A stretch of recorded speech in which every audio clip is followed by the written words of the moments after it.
Hello children, welcome to असा education. आज हम करेंगे गुजरात बोर्ड की 7वें क्लास की हिंदी की किताब का छठा चैप्टर डॉक्टर विक्रम साराभाई, और इसका हम करेंगे सारांश। तो आइए देखते हैं कि इस पाठ में क्या बताया गया है।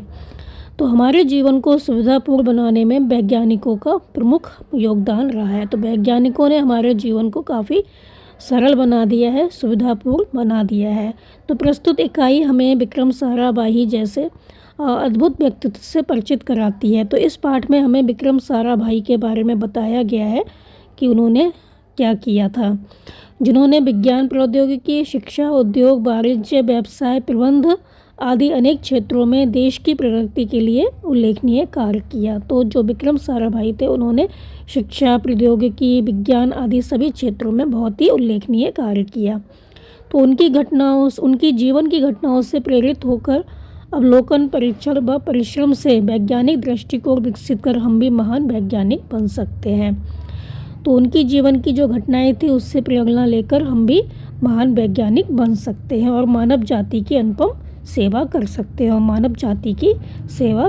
तो ये पाठ है, इसमें विक्रम साराभाई जी के बारे में बताया गया है। तो आइए देखते हैं कि इस पाठ में क्या बताया गया है। तो विक्रम साराभाई जी एक ऐसे महान वैज्ञानिक थे।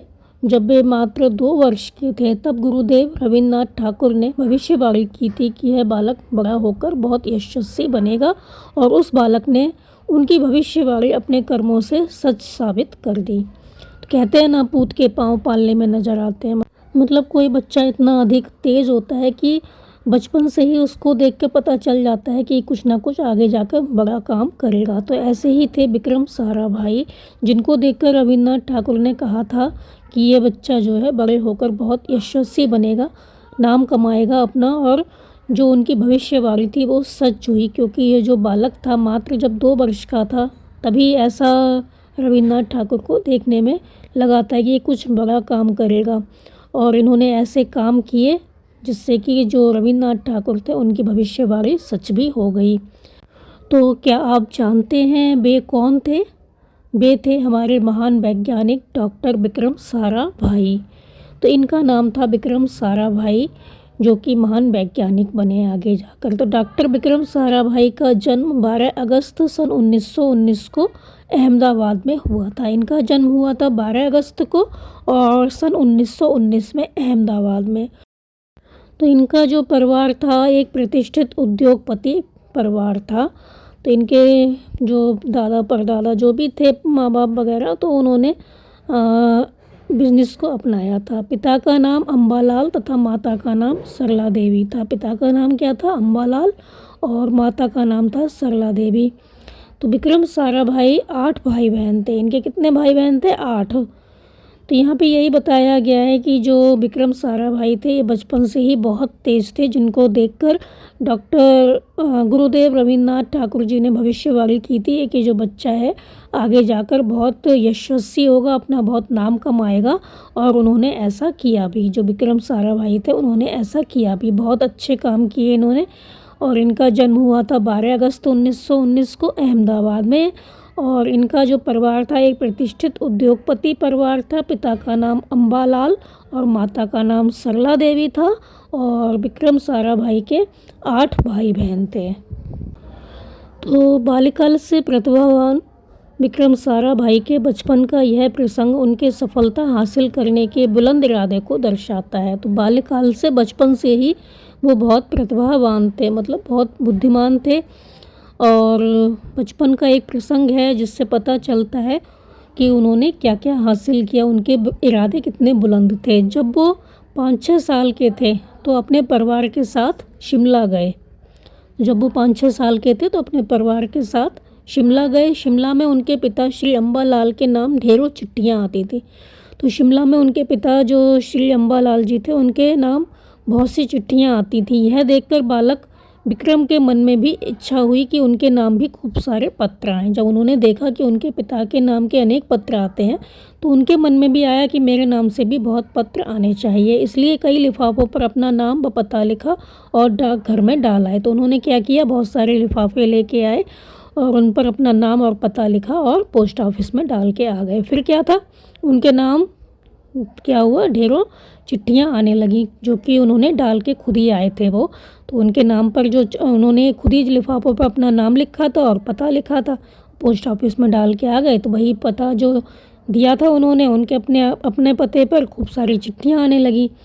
तो पिता ने देखा तो उनके मन में बालक विक्रम के इस काम के पीछे के उद्देश्य को जानने की इच्छा हुई। तो जब पिता ने देखा कि इस बालक ने क्या किया, अपने आप ही चिट्ठियां डाल आया पोस्ट ऑफिस में, तो उनको ये जानने की इच्छा हुई कि ये बालक चाहता क्या है। असलियत मालूम होने पर उन्हें हंसी आई, लेकिन सफलता पाने की इच्छा जानकर अच्छा भी लगा।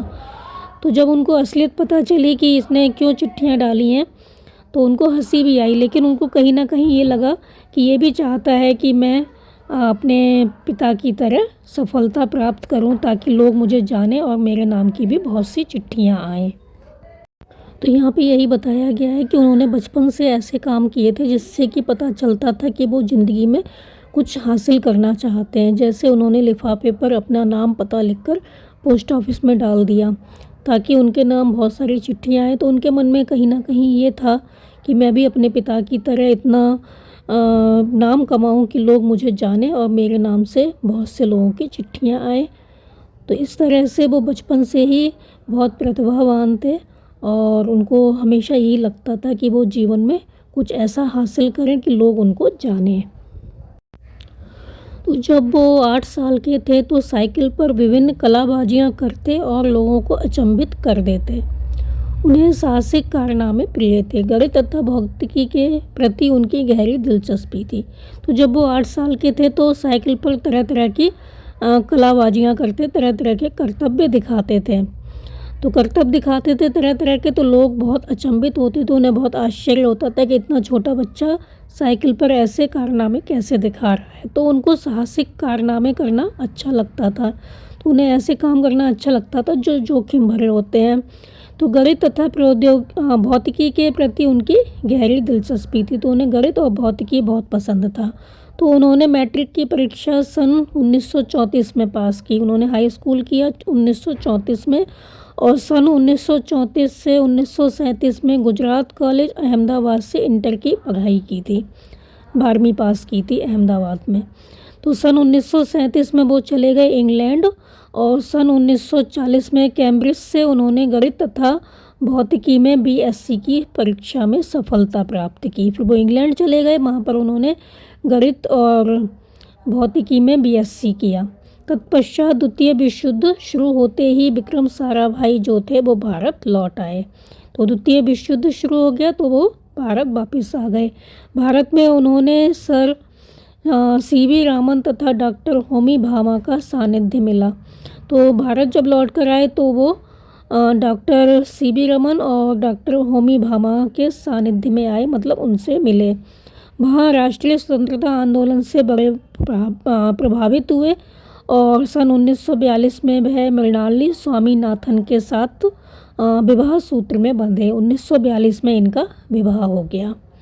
तो यहाँ पे क्या बताया गया, जब वो 8 साल के थे तब वो बहुत साहसिक कारनामे दिखाते थे, कर्तव्य दिखाते थे, जोखिम भरे होते थे। जैसे साइकिल पर वो तरह तरह की कलाबाजियाँ करते थे। तो लोगों को बहुत आश्चर्य होता था कि इतना छोटा बच्चा कैसे कारनामे दिखा रहा है, जो कैसे कलाबाजियाँ दिखा रहा है। गणित और भौतिकी में उनकी गहरी दिलचस्पी थी। उन्होंने हाई स्कूल किया 1934 में। 1934 से 37 में उन्होंने इंटर की पढ़ाई की थी। फिर वो चले गए इंग्लैंड और वहाँ पर उन्होंने बीएससी किया। उसके बाद वो भारत आ गए क्योंकि दूसरा विश्व युद्ध प्रारंभ हो गया था। उसके बाद उनकी मुलाकात हुई डॉक्टर सर सीवी रमन और डॉक्टर होमी भाभा से, और राष्ट्रीय स्वतंत्रता आंदोलन से वो बहुत अधिक प्रभावित हुए और 1942 में उन्होंने विवाह कर लिया। उनकी पत्नी का नाम था मृणालिनी स्वामीनाथन। फिर उन्होंने अंतरिक्ष की गहराइयों से आने वाली रहस्यमयी कॉस्मिक किरणों पर अनुसंधान करके कैम्ब्रिज विश्वविद्यालय से सन 1947 में पीएचडी की उपाधि हासिल की। तो उन्होंने 1947 में पीएचडी की उपाधि हासिल की, पीएचडी करी और उन्होंने अंतरिक्ष की गहराइयों से, अंतरिक्ष से आने वाली जो ये किरणें होती हैं वो कैसे पृथ्वी पर आती हैं, इस पर उन्होंने अनुसंधान किया। ब्रह्मांड तथा सौरमंडल के कई जटिल प्रश्नों का प्रायोगिक हल निकालने का श्रेय किसको जाता है? डॉक्टर विक्रम साराभाई जी को। तो यह उन्हीं का सुझाव था कि कॉस्मिक किरणों पर प्रयोग के लिए हिमालय की ऊंची चोटियां सर्वाधिक उपयुक्त व अनुकूल होंगी। तो ये उन्होंने ही बताया था कि जो किरणें आती हैं उसका अगर हम ये जानना चाहते हैं कि ये कैसे आती हैं तो हमें क्या करना होगा, हिमालय की ऊंची चोटियों पर जाना होगा। इसलिए भारत सरकार ने गुलमर्ग में वैज्ञानिक उपकरणों से लैस एक प्रयोगशाला स्थापित की। तो उनके सुझाव को मानकर भारत सरकार ने गुलमर्ग में वैज्ञानिक उपकरणों से लैस एक प्रयोगशाला स्थापना की उसकी। तो डॉक्टर विक्रम साराभाई के निजी प्रयासों से सन 1947 में भौतिक अनुसंधान प्रयोगशाला अहमदाबाद में स्थापित हुई। तो उन्हीं के प्रयासों से क्या हुआ, 1947 में एक प्रयोगशाला स्थापित हुई अहमदाबाद में, भौतिक अनुसंधान प्रयोगशाला। तो इस प्रयोगशाला से वो जीवन भर जुड़े रहे। साथ ही उन्होंने देश में वस्त्र उद्योग की तकनीकी समस्याओं के हल निकालने के उद्देश्य से अहमदाबाद में टेक्सटाइल इंडस्ट्रीज रिसर्च एसोसिएशन की आधारशिला रखी। तो उन्होंने वस्त्र उद्योग के क्षेत्र में भी बहुत से काम किए। तो उन्होंने अहमदाबाद में ही टेक्सटाइल इंडस्ट्रीज रिसर्च एसोसिएशन की आधारशिला रखी। तो भौतिक अनुसंधान प्रयोगशाला डॉक्टर विक्रम साराभाई परमाणु शक्ति, अंतरिक्ष विकिरण, सूर्य, ग्रह, तारा, प्लाज्मा भौतिकी और खगोल पर वह कार्य करते रहे। तो इन सब विषयों पर उन्होंने कार्य किया। सन 1961 में वे परमाणु ऊर्जा आयोग के सदस्य बनाए गए।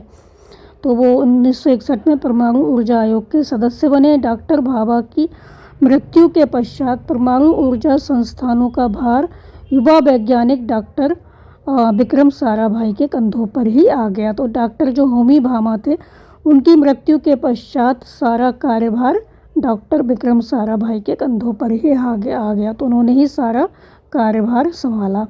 उन्होंने भारतीय अनुसंधान केंद्र का गठन किया और डॉक्टर विक्रम साराभाई इसके पहले अध्यक्ष बने। तो भारतीय अनुसंधान केंद्र का उन्होंने गठन किया जिसके पहले अध्यक्ष विक्रम साराभाई थे। तो यहाँ पर यही बताया गया है, उन्होंने बहुत से क्षेत्रों में काम किया। भौतिक अनुसंधान प्रयोगशाला डॉक्टर विक्रम साराभाई परमाणु शक्ति, अंतरिक्ष विकिरण, सूर्य, ग्रह, तारा, प्लाज्मा भौतिकी और खगोल पर वो हमेशा काम करते रहे। और 1961 में वे परमाणु ऊर्जा आयोग के सदस्य बनाए गए। जब डॉक्टर होमी भाभा जी की मृत्यु हो गई तो उनको ही परमाणु ऊर्जा संस्थानों का भार सौंपा गया।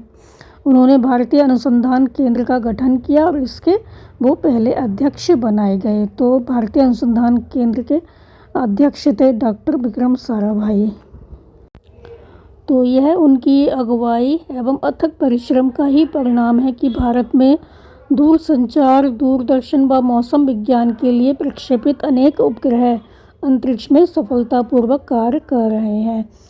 तो ये उनके अथक प्रयास का ही परिणाम है कि आज हम दूरदर्शन और इस तरह की जो चीज़ें हैं, दूरसंचार, दूरदर्शन, मौसम विज्ञान के बारे में जानकारी हासिल कर सकते हैं। तो डॉक्टर विक्रम साराभाई ने अपना संपूर्ण जीवन भारत तथा विज्ञान के समग्र विकास के लिए समर्पित कर दिया। तो उनका सारा जीवन संपूर्ण भारत और विज्ञान के विकास में ही लगा रहा। भारत के विकास में उत्कृष्ट योगदान के लिए उन्हें कई राष्ट्रीय और अंतर्राष्ट्रीय सम्मान प्राप्त हुए। तो उनको बहुत से सम्मान भी प्राप्त हुए। सन 1962 में उन्हें शांति स्वरूप भटनागर पुरस्कार दिया गया। 1966 में उन्हें पद्म भूषण तथा 1972 में मरने के बाद पद्म विभूषण जैसे अलंकारों से नवाजा गया। इतने सारे उनको पुरस्कार मिले। तो 1962 में उन्हें मिला डॉक्टर शांति स्वरूप भटनागर पुरस्कार, 1966 में पद्म भूषण और मरने के बाद 1972 में उनको मिला पद्म विभूषण। और निशस्त्रीकरण जैसे संबंधित कई महत्वपूर्ण अंतर्राष्ट्रीय संस्थाओं में भी भारत के वो प्रतिनिधि रहे। भारत की तरफ से उन्होंने भाग लिया। तो डॉक्टर विक्रम साराभाई सन 1966 में international council of scientific union के सदस्य रहे। तो international council of scientific union के सदस्य रहे 1966 में। और 1968 में संयुक्त राष्ट्र संघ में यूनेस्को के विज्ञान विभाग के अध्यक्ष बने। तो यूनेस्को के विज्ञान विभाग के अध्यक्ष बने वो 1968 में। उन्हें इंडियन जूलॉजिकल यूनियन का प्रमुख बनाया गया।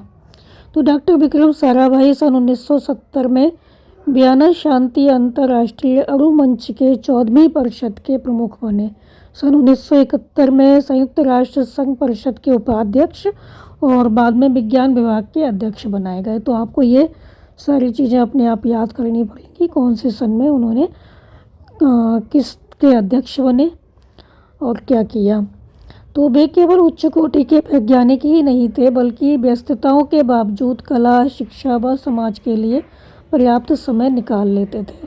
तो वो उच्च कोटि के खाली वैज्ञानिक ही नहीं थे, परंतु बल्कि इसके साथ साथ वो और चीज़ों के लिए भी टाइम निकाल लेते थे। तो उनके ही प्रयासों से अहमदाबाद में लोक विज्ञान केंद्र एवं नेहरू विकास संस्थान की स्थापना हुई।